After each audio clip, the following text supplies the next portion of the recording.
क्या हाल चाल है। Welcome to new blog. तो ये थी हमारी बॉडी कंडीशनिंग और इस बॉडी कंडीशनिंग के साथ हम सुबह सुबह उठे और निकल पड़े किचन की ओर, क्योंकि हमें करनी थी अपनी मील प्रिपेयर। और मील प्रिपेयर तो हमारी किचन पे ही होती है। यूजुअली जो पहली मील होती है वो हमेशा मैं लिक्विड की फॉर्म में लेता हूँ, तो उसके लिए मैं शेक बनाता हूँ। तो प्रोटीन का शेक, उसमें ओट्स वोट्स मिला के, तो ये था हमारा शेक रेडी हो रहा था। उसमें हमने बनाना ऐड करा, पीनट बटर ऐड करा, दूध ऐड करा, ओट्स ऐड करे और एक प्रोटीन का स्कूप और करके पी के हम चले गए तो अपना ऑफिस के निकल रहे लिए। हैं ऑफिस के लिए एज यूजुअल ऑन टाइम।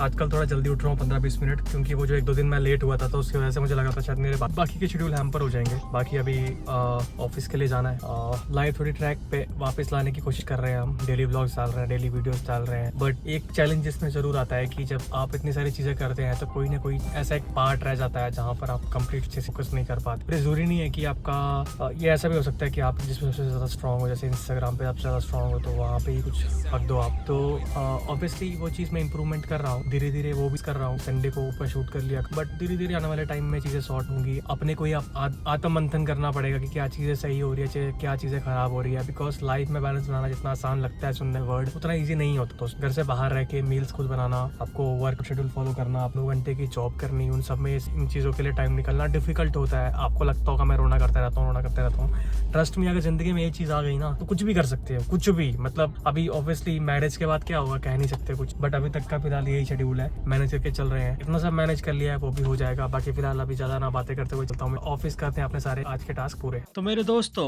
आज था हमारा लेग्स का वर्कआउट। तो जाते ही हमने शुरुआत करी अपनी स्क्वाट्स के साथ में, और हमने इसमें स्टार्ट करा था 60 केजी से और ऑल द वे गए हैं 140 केजी तक। और सही बताऊं तो यार, आज पहली बार मुझे लग रहा है कि मैं स्क्वाट बहुत दिनों बाद मिस कर रहा था। मैं आज बहुत दिनों बाद मुझे ऐसा फील हुआ। और यार सच में मैं स्क्वाट को बहुत मिस करता हूँ, क्योंकि यहाँ पर स्मिथ मशीन है, यहाँ पर नॉर्मली फ्री स्क्वाट नहीं कर पाता।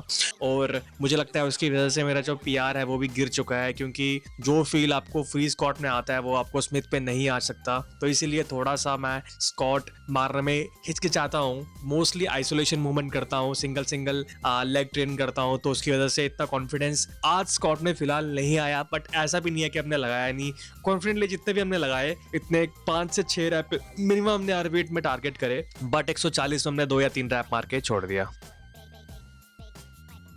जी हाँ मित्रों, बिल्कुल सही समझा। अगले जो हमारी एक्सरसाइज थी वो तो सुमो स्क्वाट, इसमें हमने स्टार्ट करा था 60 केजी से और हम इसमें ऑल द वे गए थे 120 केजीज तक। हमारे जिम में ऐसा होता है कि रॉड का बिल्कुल भी वेट नहीं मानते, इसलिए आपके हिसाब से अगर मैं बताऊं तो 100 केजी वेट था। बट जो लोग रॉड का मानते हैं उनके लिए 120 केजीज वेट था। और आप डेप्थ देख सकते हैं हम कितनी लेके जा रहे हैं। तो यही होता है दोस्तों, यही आपको छोटी छोटी चीजें अपने वर्कआउट में सुधार रही है, इससे आपको बेटर रिजल्ट मिले।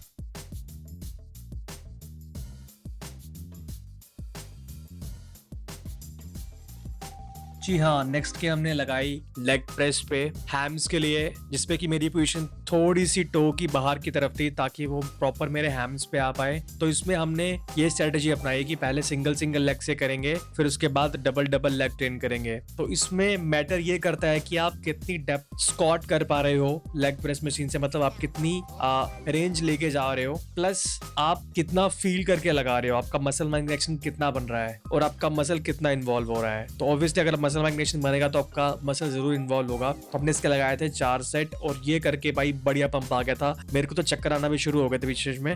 बट माइंडसेट ऐसा होना चाहिए कि एक वेट, एक सेट नंबर ऑफ रैप्स आपने मन में बना लिया कि इतने लगाने हैं, तो फिर इतने लगा के ही छोड़ना है, कुछ भी हो जाए।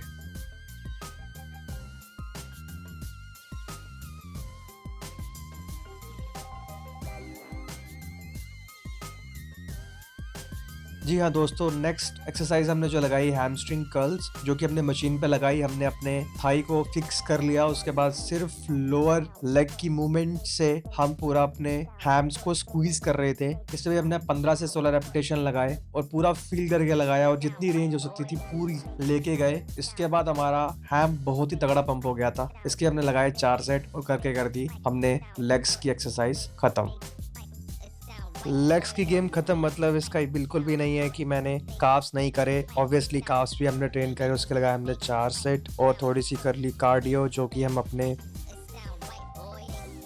उसके बाद होके नहा धो के हो गए हम फ्रेश, और ये थी बॉडी कंडीशनिंग आफ्टर बाथ। और उसके बाद हम गए ऑफिस, निपटाए सारी मीटिंग्स और काम, और उसके बाद फाइनली आ गए हम घर। अपने मील्स वगैरह अभी तक हमारी 3 मील्स हो चुकी थी। पहुंचे अभी अपने घर, करेंगे चेंज, करेंगे थोड़ी बहुत एडिटिंग और अपने सारे काम निपटाएंगे। वॉकिंग के हमारे 3 से 3-3.5 हजार स्टेप्स हो गए हैं, बाकी के हम शाम को कर देंगे पूरे। होते हैं फ्रेश, करते हैं चेंज और बैठते हैं अपना काम करने। सारे टास्क हो गए खत्म, 10,000 स्टेप्स करने हैं कंप्लीट। तो आज इतना ही था इस ब्लॉग में। बाकी यार कहते थे सिर्फ यही बोलना चाहूंगा कि अच्छे लोगों के साथ रहो, अच्छे काम करो, अच्छी हैबिट डालो, अच्छा लाइफस्टाइल फॉलो करो। बाकी मैं मिलता हूँ कल के ब्लॉग में, तब तक के लिए अपना ख्याल रखो। शब्बा खैर।